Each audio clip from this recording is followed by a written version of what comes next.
Ya, mari kita siapkan hati untuk mendengarkan firman Tuhan. Dan hari ini saya juga ajak anak-anak sekolah minggu yang kelas besar juga masuk dalam ruangan ibadah ini supaya kita boleh belajar sama-sama. Dan tema yang akan saya sampaikan pada sore hari ini adalah kita pasti menang melawan iblis. Kita pasti menang melawan iblis. Saya mengawali dengan sebuah pujian. Ku hidup karena percaya Kau yang berjanji setia, pengharapanku selalu ada di dalammu. Ku tidak akan menyerah meski dalam kesesakan. Seluruh hidupku dalam kuasa-Mu.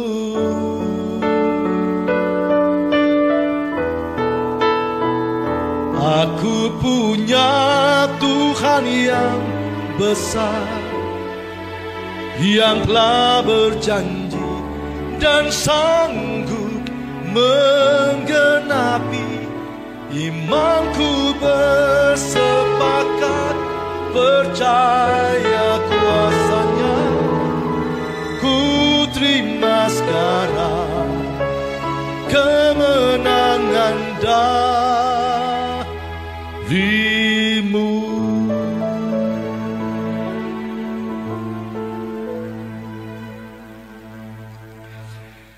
Bapak Ibu saudara tahu, iblis itu tidak takut dengan kelompok gangster yang paling jahat di dunia ini sekalipun. Kelompok mafia, kelompok-kelompok radikal yang suka mengganggu ibadah orang, iblis tidak takut. Bahkan mereka bisa dirangkul menjadi sahabat-sahabatnya iblis. Iblis tidak takut dengan gelar kita S1, S2, S3, S Mambo, S Teller. Iblis nggak takut. Sudah tahu siapa yang iblis paling takut di dunia ini? Iblis paling takut dengan orang Kristen yang sungguh-sungguh percaya kepada Tuhan Yesus. Dan umat di dunia ini yang paling dibenci oleh iblis adalah umat Kristen. Tuhan Yesus sudah ingatkan kita berkali-kali, siap untuk dibenci. Jadi tidak usah kaget. Anak-anak kita sedang retret di Sukabumi, ya, dikacaukan begitu. Terjadi lagi katanya di mana tuh? Lodong. Ya memang sudah diberitahukan, ya Tuhan Yesus sendiri dibenci. Dan saya percaya bahwa di balik semua itu bukan manusia. Karena tidak ada manusia yang diciptakan Tuhan dalam keadaan yang jahat.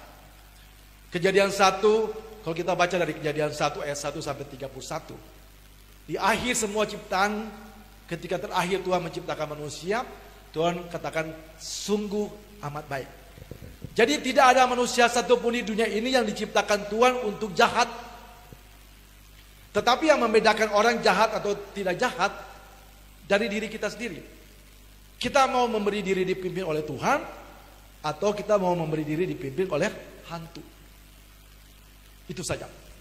Dan hari ini saya ingin supaya ajak kita semua, termasuk anak-anak yang sudah mulai bertumbuh, masa-masa remaja mereka, supaya mereka juga kuat, ya. Dan ingat bahwa kita pasti mampu dan kita pasti menang melawan iblis. Tetapi ada beberapa hal yang kita mesti belajar supaya kita benar-benar mampu menang. Ada dua hal penting. Yang pertama, kita harus memiliki fondasi iman yang kuat. Dan kita harus memiliki perlengkapan rohani yang juga kuat. Kalau kita tidak memiliki fondasi iman yang kuat, kita tidak sungguh-sungguh percaya Tuhan Yesus, maka kita tidak memiliki fondasi iman yang kuat. Tapi kalau kita memiliki fondasi iman yang kuat dan kita memiliki perlengkapan rohani yang cukup kuat, iblis pasti takut. Sebab itu kita mulai dengan memahami apa yang seharusnya menjadi fondasi iman dulu. Kita akan belajar banyak tentang perlengkapan rohani, tapi kita harus mulai diingatkan kembali karena kita sudah banyak sekali dengar firman Tuhan tentang fondasi iman Kristen. Saya ambil 6 saja dari 8 fondasi yang pernah kita pelajari. Saya ambil 6 saja. Tapi saya percaya kalau 6 ini kita sungguh-sungguh berpegang sungguh-sungguh, maka fondasi iman kita akan kuat. Yang pertama, kita tidak boleh ragu sedikit pun untuk percaya bahwa Alkitab adalah firman Tuhan. Kalau kita ragu percaya bahwa Alkitab adalah firman Tuhan, maka fondasi kita tidak akan kuat. Kita yakin sungguh 100%. Dan saya harus jujur katakan bahwa di dunia ini, satu-satunya buku yang saya percaya bahwa seutuhnya firman Tuhan hanya Alkitab. Saya belum bisa percaya kitab-kitab yang lain. Dan itu harus menjadi kekuatan bagi setiap kita umat Kristen. Karena kita percaya dari Kejadian sampai Wahyu, tulisan-tulisan itu ditulis karena diilhamkan oleh Tuhan sendiri. Jadi yang pertama, untuk kita bisa memiliki fondasi iman yang kuat, kita harus sungguh-sungguh percaya 100% bahwa tulisan-tulisan di dalam Alkitab adalah firman Tuhan. Kalau kita sungguh-sungguh percaya bahwa tulisan-tulisan dalam Alkitab adalah firman Tuhan, maka kita juga sungguh-sungguh percaya bahwa Yesus Kristus adalah Tuhan. Karena Alkitab memberikan begitu banyak bukti bahwa Yesus adalah Tuhan. Pertama, Yesus adalah pencipta segala sesuatu di sorga dan di bumi. Kolose 1 ayat 16. Yesus berkuasa di sorga dan di bumi. Matius 28 ayat yang ke-18. Jadi ada banyak bukti-bukti dalam Alkitab. Jadi yang kedua, untuk kita bisa memiliki fondasi iman yang kuat, kita harus sungguh-sungguh percaya, tidak boleh ragu sekalipun untuk percaya bahwa Yesus Kristus adalah Tuhan. Dan yang ketiga, kita harus percaya bahwa kita itu sudah dipilih Tuhan menjadi anak Tuhan. Menjadi anak presiden aja kita bangga, apalagi menjadi anak Tuhan. Jadi jangan pernah ragu untuk percaya bahwa memang kita sudah dipilih Tuhan. Dalam Yohanes 15 ayat 16, firman Tuhan berkata bahwa bukan kamu yang memilih aku, tapi aku yang memilih kamu. Tuhan yang memilih Stephen untuk jadi anak Tuhan. Tuhan yang memilih Doris untuk menjadi anak Tuhan. Tuhan memilih Iyas menjadi anak Tuhan. Kita harus yakin itu. Nanti ketika kita bicara tentang perlengkapan rohani, itu akan semakin diteguhkan. Dan kalau kita tidak yakin, akhirnya muka kita tidak seperti anak Tuhan. Makanya banyak orang Kristen kalau ibadah bukannya muka sukacita, tapi muka pergumulan. Ya, anak Tuhan mestinya senang, Bapak Ibu Saudara ya. Tapi jangan jadi anak-anak pejabat jangan seperti anak-anak pejabat di Indonesia yang hidupnya suka-suka sehingga melakukan hal-hal yang tidak berkenan kepada Tuhan. Tapi yang ketiga, untuk menjadi fondasi iman yang kuat, kita harus sungguh-sungguh percaya, yakin memang kita anak Tuhan, anak raja di atas segala raja.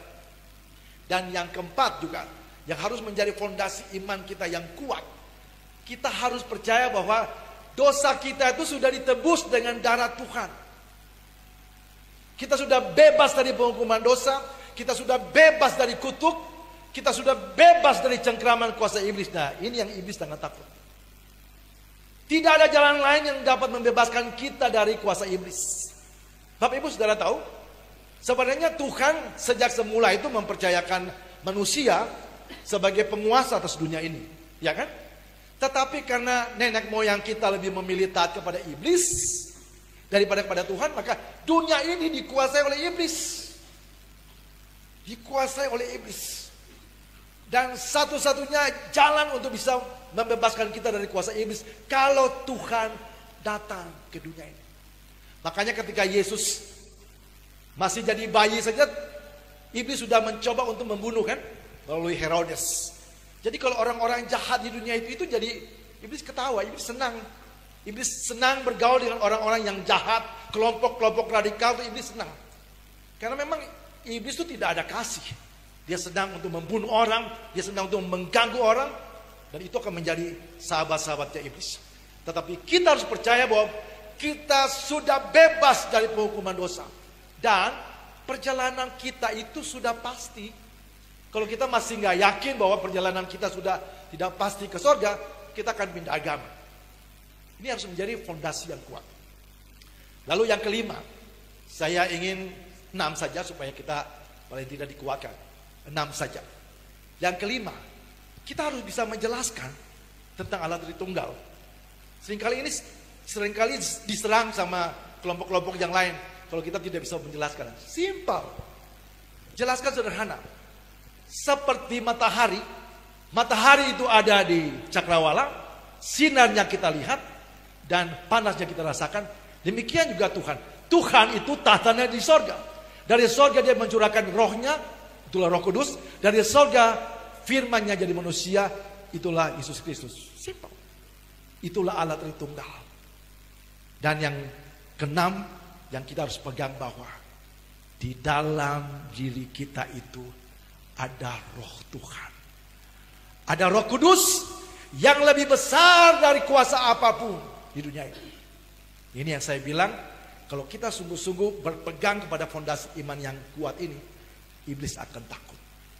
Nah, itu fondasi iman yang kuat, yang kokoh yang harus kita miliki. Lalu Paulus menasihatkan lagi kepada jemaat di Efesus bahwa kita juga harus memiliki perlengkapan rohani.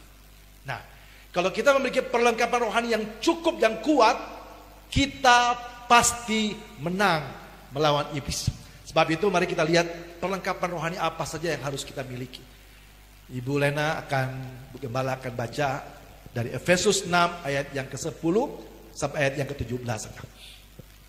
Perlengkapan rohani. Akhirnya hendaklah kamu kuat di dalam Tuhan, di dalam kekuatan kuasa-Nya. Kenakanlah seluruh perlengkapan senjata Allah, supaya kamu dapat bertahan melawan tipu muslihat iblis. Karena perjuangan kita bukanlah melawan darah dan daging, tetapi melawan pemerintah-pemerintah, melawan penguasa-penguasa, melawan penghulu-penghulu dunia yang gelap ini, melawan roh-roh jahat di udara. Sebab itu, ambillah seluruh perlengkapan senjata Allah, supaya kamu dapat mengadakan perlawanan pada hari yang jahat itu, dan tetap berdiri. Sesudah kamu menyelesaikan segala sesuatu. Jadi, berdirilah tegap, berikat pinggangkan kebenaran, dan berbaju zirahkan keadilan. Kakimu berkasutkan kerelaan untuk memberitakan Injil damai sejahtera. Dalam segala keadaan, pergunakanlah perisai iman, sebab dengan perisai itu kamu akan dapat memadamkan semua panah api dari si jahat. Dan terimalah ketopong keselamatan dan pedang roh, yaitu firman Allah. Perhatikan apa yang Paulus katakan. Perlawanan kita bukanlah melawan darah dan daging. Bapak Ibu, saya harus sampaikan ini, tapi kita harus bisa terima ya. Kita tidak boleh benci dengan kelompok radikal itu. Mereka itu korban. Ya. Paulus katakan, kita bukan lawan kelompok-kelompok itu. Yang kita lawan roh-roh yang bekerja di antara mereka. Kita sebutkan aja lah, kalau katakanlah saudara bisa tahu tentang kelompok-kelompok radikal, katakanlah yang ada di Indonesia. Firman Tuhan katakan, kita tidak boleh membenci mereka. Karena mereka dikuasai, tidak mungkin kan. Tidak mungkin roh Tuhan menuntun orang untuk membubarkan orang sedang ibadah kepada Tuhan kan. Roh-roh di balik itu yang harus dilawan. Itu iblis. Jadi kita jangan benci orang ya. Kita sudah katakan bahwa perlawanan kita bukan melawan darah dan daging manusia, tetapi orang-orang gitu. Jadi mereka adalah korban sebenarnya. Korban yang dimanfaatkan oleh iblis untuk melakukan kejahatan demi kejahatan. Nah, Paulus menggambarkan bahwa paling tidak ada 6 perlengkapan rohani yang harus kita miliki supaya kita bisa menang. Supaya kita bisa menang melawan iblis. Yang pertama apa? Yang pertama adalah berikat pinggangkan kebenaran. Nah, saya ini suka pakai ikat pinggang kan. Karena perut saya tuh bukan six pack lagi. Dulu waktu masih muda sih lumayan yang masih six pack ya. Udah one pack. Jadi kadang-kadang saya sebelum naik suka kencangin. Kalau misalnya tiba-tiba ikat pinggang saya putus, aduh saya pasti gak percaya diri. Nah, ikat pinggang kebenaran itu membuat kita percaya diri. Artinya apa? Kita berdiri di tengah-tengah dunia ini, safety, aural, jangan pernah ragu bahwa kita memang sudah dibenarkan oleh Tuhan. Kita ini anak Tuhan. Kita harus yakin itu. Kalau kita nggak yakin bahwa kita ini anak Tuhan, sudah diselamatkan oleh Tuhan, bisa dimanfaatkan oleh iblis. Kamu banyak dosanya, kamu suka nyontek misalnya, katakanlah kadang-kadang misalnya, ya pasti kita merasa terintimidasi kan. Berikat pinggangkan kebenaran artinya kita tuh sudah dibenarkan oleh Tuhan. Roma 3 ayat yang ke-24 katakan bahwa kita dibenarkan karena iman percaya kita kepada Kristus. Jadi jangan pernah ragu bahwa kita ini sudah dibenarkan Tuhan, bahkan sudah diangkat Tuhan menjadi anak Tuhan. Jadi kalau kita harus pede gitu loh. Aduh, anak Tuhan kok kere. Nah, anak Tuhan itu tidak diukur dari kere atau punya banyak duit begitu Bapak Ibu Saudara. Kadang-kadang saya ketemu dengan banyak jemaat kaum kerja, aduh kita kok susah sebenarnya. Ya beberapa kemungkinan mungkin juga malas, mungkin juga hal yang lain. Tetapi kalau misalnya tidak kaya-kaya amat, ya Paulus bilang apa? Yang penting asal ada makanan dan pakaian cukup. Kan masih ada makanan pakaian kan? Ya bersyukur aja. Tapi itu tidak mempengaruhi status kita sebagai anak Tuhan. Kan? Jadi berdiri tegak, yakin, ya Oma Erna, Oma Mila, harus yakin bahwa kita memang adalah anak-anak Tuhan yang sudah dibenarkan oleh Tuhan. Itu artinya berikat pinggangkan kebenaran. Jadi kita jalani hidup ini tidak perlu ragu lagi. Kita sudah dibenarkan oleh Tuhan. Yang kedua, Paulus ingin menyampaikan bahwa ini menjadi perlengkapan rohani. Berbaju sirah. Berbaju sirah keadilan. Menggunakan sepertinya berbaju ya. Tapi menggunakan berbaju sirah itu karena akan bicara tentang perang. Ada enggak yang senang pakai baju yang jelek? Biasanya kita sebisa mungkin pakai baju yang bagus gitu ya. Baju yang kokoh gitu. Tetapi kenapa dikatakan berbaju sirahkan keadilan? Saya teringat ada lagu siapa ya? Peter Pan atau apa? Buka dulu topengmu. Buka dulu topengmu. Nah, bagian ini firman Tuhan ingin katakan bahwa kita harus baik di dalam dan juga baik di luar. Jangan kita benci orang di dalam tapi gua mengasihimu padahal di hatinya sebetulnya busuk. Iblis itu tidak maha tahu memang, tapi dia sangat tahu. Saya pernah dengar kan, kalau orang misalnya barangnya hilang, pergi ke mana? Orang pintar, itu iblis. Kalau nggak salah dulu Pak Dulu pernah cerita ya, saudaranya yang dia lewat, udah tahu ada apa. Orang yang dikuasai iblis itu bisa tahu, walaupun dia tidak maha tahu. Dan banyak orang kan cari misalnya barang hilang kan ke orang-orang pintar kan. Emang kalah kita sama iblis Bapak Ibu Saudara. Karena dia malaikat yang pintar, yang jadi iblis kan, karena memberontak. Nah, iblis tahu kalau misalnya kita mulutnya manis saja, besusan, nah, ya, misalnya mulutnya manis saja tapi hatinya busuk, jangan coba-coba lawan iblis. Benar? Mulut manis, Pak Gembala baik, tapi hatinya busuk, gue tusuk lu. Nah, tidak adil. Adil di luar, adil di dalam. Kalau kita tidak tulus, iblis tahu. Jangan, kita akan diintimidasi. Lu masih benci orang kan? Makanya kalau orang yang masih simpan sakit hati, tapi di gereja senyum-senyum saja, iblis bilang munah. Bukan munah, munafik. Ya. Jadi jangan jadi orang munafik. Kalau kita mau lawan iblis, jangan jadi orang munafik. Tuhan Maha tahu, tapi iblis juga tahu. Iblis tahu kita nggak bisa sembunyi dosa, kita bisa bohongin istri, tapi kita tidak bisa bohongin. Iblis juga tahu. Ya. Jadi yang kedua, berbaju sirahkan keadilan, adil di dalam dan juga adil di luar. Mulut manis, hatinya juga manis. Jangan mulut manis tapi hatinya busuk. Itu munafik namanya. Dan itu yang harus menjadi perlengkapan rohani. Lalu yang ketiga apa? berkasutkan kerelaan untuk memberitakan Injil damai sejahtera. Ini bicara tentang pelayanan.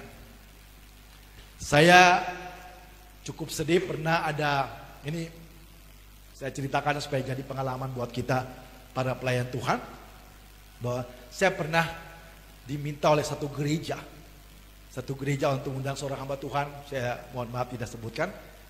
Lalu akhirnya hamba Tuhan ini bersedia. Sesudah melayani, saya diteleponin sama majelisnya. Pak, hamba Tuhan yang kami undang itu menelpon kami kembali ketika kami berikan persembahan kasih. Lalu beliau bilang begini, persembahan kasih saya tidak segitu loh. Begitu kah?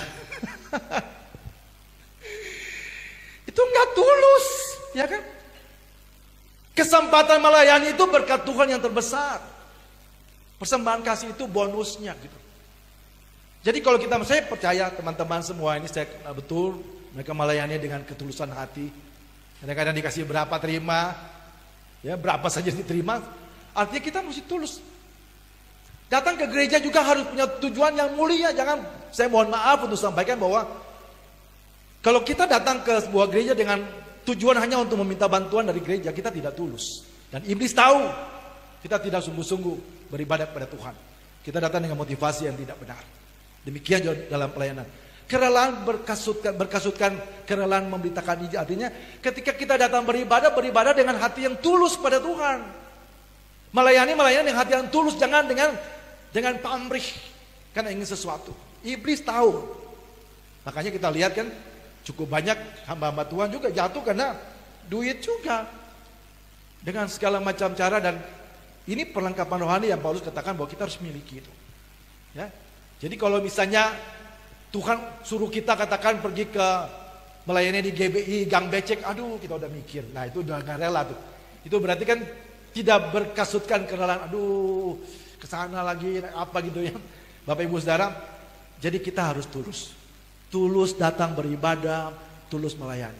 Kalau saya cerita tentang kesaksian yang saya percaya, Bro, Yogi juga, Theo, kita pasti punya pengalaman-pengalaman yang unik ya.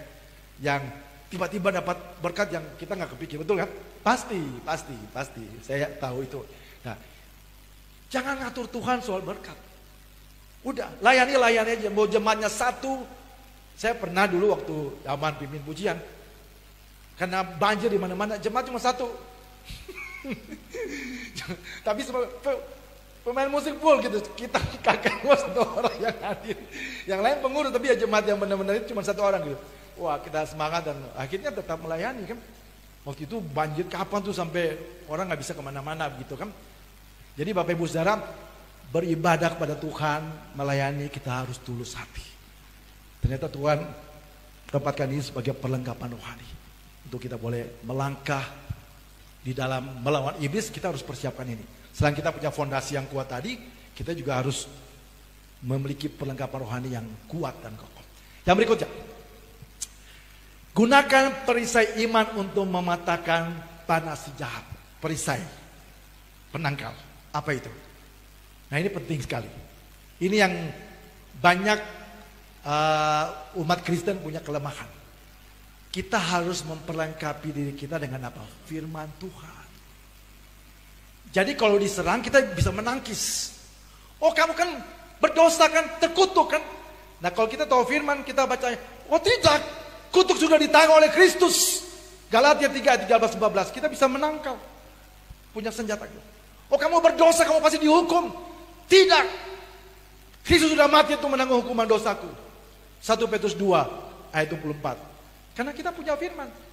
Nah kalau misalnya kita nggak punya firman, nggak punya perisai itu untuk menangkis.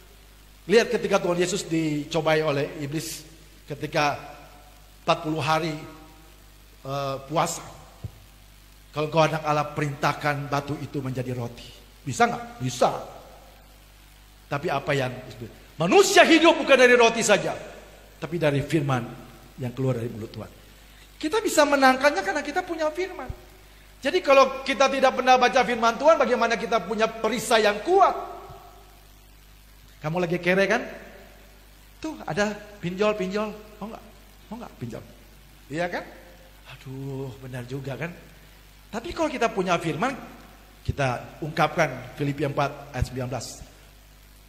Allahku akan memenuhi segala keperluanku menurut kekayaan dan kemuliaannya di dalam Kristus. Bukan di dalam Bank Mandiri, bukan di dalam BCA, tetapi di dalam Kristus. Kadang-kadang kita nggak sabar, ya kan? Kita nggak sabar, akhirnya kita terjerumus gitu. Tapi ini bagian dari, kalau kita memiliki firman Tuhan yang kuat, yang cukup, kita bisa menangkal. Kita punya perisai iman yang kuat. Ya, jadi perisai iman itu apa? Kita harus memperlengkapi kita dengan firman Tuhan. Jadi kalau kita jarang baca Alkitab, jarang renungkan firman Tuhan, nanti ketika kena serangan, kita bisa kolaps, boleh dibilang. Kamu kan punya banyak masalah kan, masalah ini, masalah itu, masalah itu.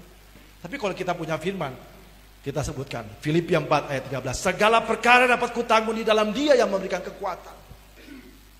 Banyak masalah, tidak masalah, karena kita punya perisai iman, yaitu firman Tuhan. Itu menjadi perlengkapan rohani. Lalu berikutnya apa?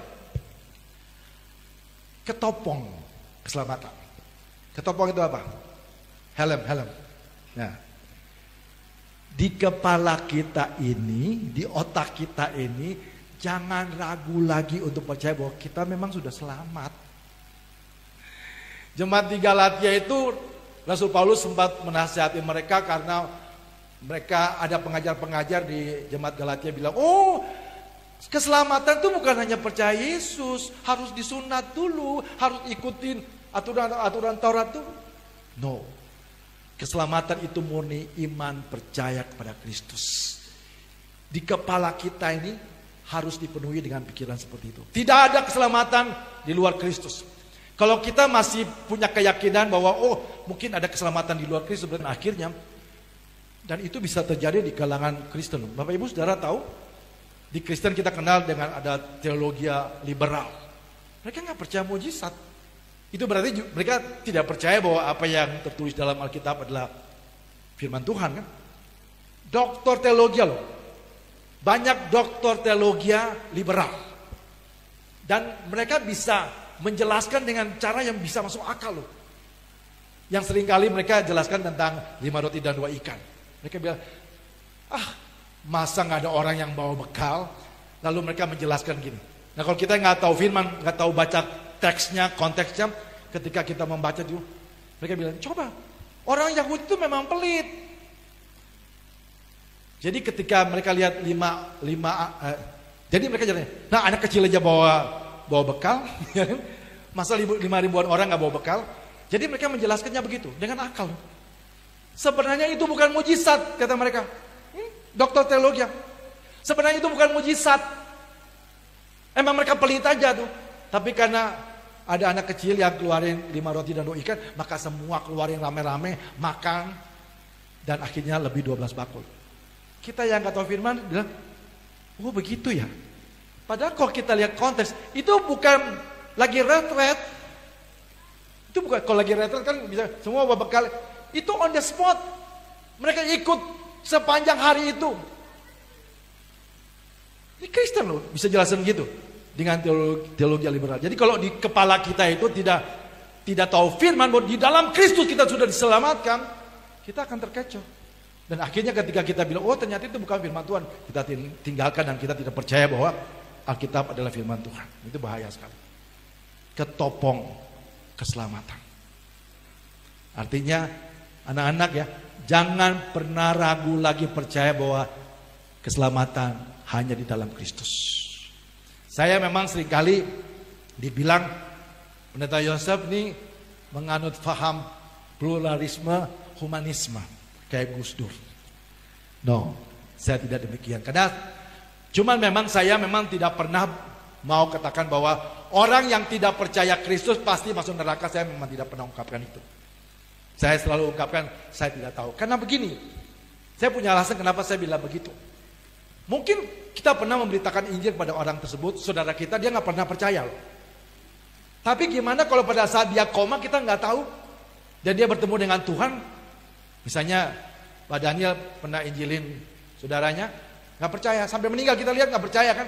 Dan dia tetap disemayangkan dengan cara yang lama gitu. Tetapi di dalam keadaan komanya dia ketemu Yesus. Lu dengar nggak? Tanya ngomong apa? Iya, gue percaya dia. Selamat nggak? Nah, penjahat di kayu salib kan dalam keadaan koma itu. Siapa yang tahu? Siapa yang tahu dia bertobat? Orang disalibkan itu, kalau Tuhan Yesus kan disalibkan karena dosa-dosa kita kan. Orang yang disalibkan tuh dosa udah kayak dosa kambangan, hukuman mati. Tapi selamat loh. Enak banget orang itu ya. Hidup buat dosa, mati masuk surga. Tapi jangan ikut-ikutan. Jangan ikut-ikutan ya Bung Amos ya. Kita nggak tahu tiba-tiba kita buat dosa mati gimana. Tapi yang pasti saya tidak berani mengatakan itu karena bisa saja apa yang kita sampaikan itu tidak akan benar kembali sia-sia kan kata Yesaya. Jadi tugas kita memberitakan Injil, jangan paksa orang. Mungkin pada akhir zaman, pada akhir hidupnya dia bisa percaya. Ini ada Oma Erna di sini. Ya, saya terbuka saja. Ada adik sepupu saya, dia menikah dengan yang tidak seiman, ya, dan istrinya itu akhirnya jadi Kristen. Tapi karena kelakuan sepupu saya yang kurang ajar gitu, akhirnya pisah. Ya, dan akhirnya dia di akhir hidupnya itu dimakamkan secara agama dia. Tetapi sebelum dia meninggal dia ngomong sama siapa? Maria ya. Ya. Mar, gua tetap percaya Yesus. Gak pengaruh.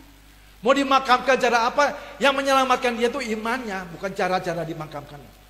Jadi jangan pernah menganggap apa yang kita beritakan itu tidak sia-sia. Ya, itu sia-sia. Apa yang kita sampaikan itu tidak akan pernah sia-sia. Beritakan saja. Makanya di kepala kita itu harus yakin dulu. Kalau kita masih nggak yakin, akhirnya kita oh iya ya, pikiran kita menjadi terganggu. Ketopong keselamatan artinya di kepala kita ini harus punya keyakinan sungguh. Tidak ada kepastian keselamatan di luar Kristus.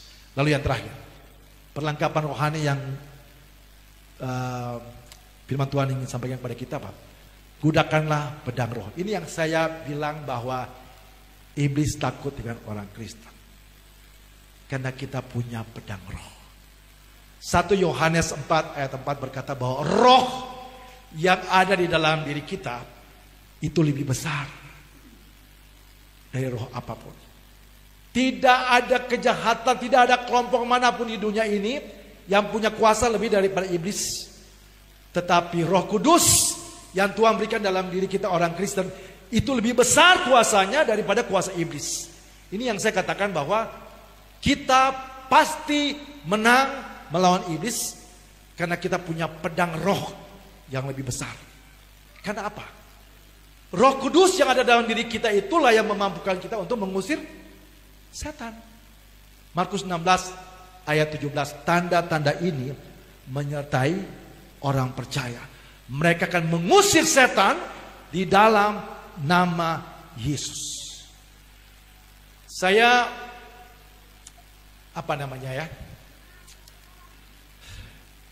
ya sebenarnya saya senang juga sih di GBI ada. Kalau pendiri GBI katakan begini, kalau di antara kita ada perbedaan teologi ya sudahlah, kamu gak usah berdebat, kamu ajarkan saja kepada jemaatmu, ya. Dan dia mengakui itu. Jadi kalau saya pribadi percaya dengan konsep amilenium sebenarnya, bahwa sebenarnya pusat kerajaan Allah itu sudah ada di Yerusalem, di sorga. Dan kita semua itu seperti sudah ikut memerintah. Jadi mungkin saya mau jelaskan gini. Dalam konsep kerajaan 1000 tahun ada 3 konsep. Ada premilenium, ada amilenium, sama postmilenium. Kalau premilenium itu percaya bahwa nanti Tuhan Yesus datang, lalu orang percaya diangkat, lalu membangun 1000 tahun. Kalau postmilenium percaya bahwa nanti semua akan damai dulu. Nah ini biasa dianut sama saksi Yehova nih. Semua orang akan damai, percaya baru Yesus datang. Kalau amilenium, dan saya mohon maaf pada teman-teman yang saya lebih setuju dengan konsep ini. Bahwa sebetulnya kerajaan Allah itu sudah pemerintahan kerajaan Allah itu sudah dimulai sejak Yesus datang dan ketika Yesus naik ke sorga. Dan dia bertahta di sorga, dan semua orang percaya itu dipercayakan untuk menjadi imamat yang rajani. Jadi pemerintahan itu sudah dimulai. Kuasa mengusir setan kan sudah dimulai dari sekarang kan, bukan pada saat nanti kan. Lalu kenapa semua orang masih menunggu? Ini yang saya tidak sependapat dengan beberapa pandangan tentang premillennium, bahwa kita masih menunggu. Karena konsep menunggu, dari kita berpikir nanti ketika Tuhan Yesus datang kedua kali baru kita mulai memerintah. Terlambat kalau menurut saya. Kuasa itu sudah diberikan kepada setiap kita. Tanda-tanda ini menyertai orang percaya. Lalu Petrus katakan, kamu oleh imamat kerajaan ini tidak bicara tentang murid-murid saja, tetapi kepada kita semua kan. Imamat yang rajani, umat kepunyaan Allah untuk memberitakan kabar baik. Artinya apa? Kuasa sebagai imam, kuasa sebagai nabi, kuasa sebagai raja sudah diberikan kepada setiap orang percaya. Makanya karena konsep menunggu ini, banyak jemaat juga nunggu. Yang usir setan pendeta, yang doakan pendeta, karena tunggu nanti kalau akhir zaman Tuhan Yesus datang baru membangun kerajaan 1000 tahun, yang satu jadi camat, yang satu jadi lurah. Telat bro. Mohon maaf. Ya. Mungkin ada teman-teman, buat saya tidak. Saat ini, kalau kita tunggu, telat Pak. Dan ini saya harus katakan, konsep ini diterima oleh kayak Billy Graham. Gereja-gereja DKI ya. Saya bukan karena itu, tapi saya setuju dengan konsep ini. Bahwa pemerintahan kerajaan Allah itu sudah dimulai, bukan nanti. Dan saya yakin Yesus datang yang kedua kali untuk mengangkat kita udah ke sorga. Yesus bertata di sorga. Dan kuasa sebagai imam, raja dan nabi sudah diberikan kepada setiap kita. Gunakan itu. Makanya berkali-kali setiap kali saya khotbahkan saya bilang bahwa kuasa itu sudah diberikan kepada setiap orang percaya. Kalau ada setan usir saja udah, nggak usah panggil pendeta. Tanda-tanda ini menyertai orang percaya. Kita punya pedang roh yang sama Bapak Ibu. Kita punya pedang roh yang sama. Yang bukan hanya dimiliki oleh pendeta. Saya mohon maaf pada teman-teman pendeta yang nonton. Kuasa ini diberikan bukan hanya kepada pendeta, tapi kepada semua orang percaya. Dan kita punya pedang roh untuk melawan iblis. Dan yang bisa menang lawan kuasa iblis bukan hanya pendeta, tetapi setiap orang percaya. Saya yakin hanya orang yang sungguh-sungguh percaya pada Kristus yang akan bisa menang melawan kuasa iblis. Tidak usah takut dengan apapun yang terjadi. Ya mentok-mentoknya mati juga kan? Ya kan? Ya kita duduk sini, ya saya tidak berharap apa-apa. Tapi kalau misalnya terjadi sesuatu, kita tidak perlu takut. Udah. Ya akhir-akhirnya meninggal juga kan? Dengan cara apapun. Tetapi kita harus percaya bahwa kita punya roh yang ada dalam diri kita. Saya ingatkan lagi Bapak Ibu Saudara, Paulus katakan bahwa kita tidak boleh membenci orang-orang yang membenci kita. Ya. Tuhan Yesus ajarkan kita doakan orang yang menganiaya kita kan. Tidak mudah sih memang, tapi ini ajaran dari Tuhan Yesus. Kita punya ikat pinggang kebenaran, yakin bahwa kita orang benar. Kita punya baju sirah keadilan, jangan jadi orang munafik. Kita punya kasut kerelaan, datang ibadah dengan motivasi yang benar, melayani dengan motivasi yang benar. Kita punya apa lagi? Perisai, ya ini yang penting. Baca firman Tuhan setiap hari. Satu pasal juga nggak apa-apa, tapi itu akan satu saat ketika kita diserang kita bisa melawan. Lalu kita punya ketopong. Di otak kita ini jangan pernah ragu tentang keselamatan. Dan ingat, kita punya pedang roh. Siap. Jadi kita semua harus siap untuk melawan iblis. Pak Didi, Pak Syahaan, ya. Saya harus sampaikan bahwa Bapak Ibu boleh hormat saya, tetapi jangan mengkultuskan saya. Kuasa yang Tuhan berikan kepada saya itu sama dengan kuasa yang Tuhan berikan kepada Bapak Ibu Saudara. Kita sama-sama siap. Ini peperangan sudah dimulai Bapak Ibu Saudara. Kalau kita masih menunggu, tunggu Tuhan Yesus datang kedua kali, telat Pak. Ini besok kita berdoa buat Mas Bro akan ke Nusa Kambangan ya. Ya, biar usir banyak setan-setan yang mereka Bapak Ibu Saudara kasih dalam Tuhan. Kita harus memiliki fondasi iman yang kuat, tetapi kita juga harus memiliki perlengkapan rohani yang cukup memadai. Dan saya percaya kita pasti menang melawan kuasa iblis. Amin.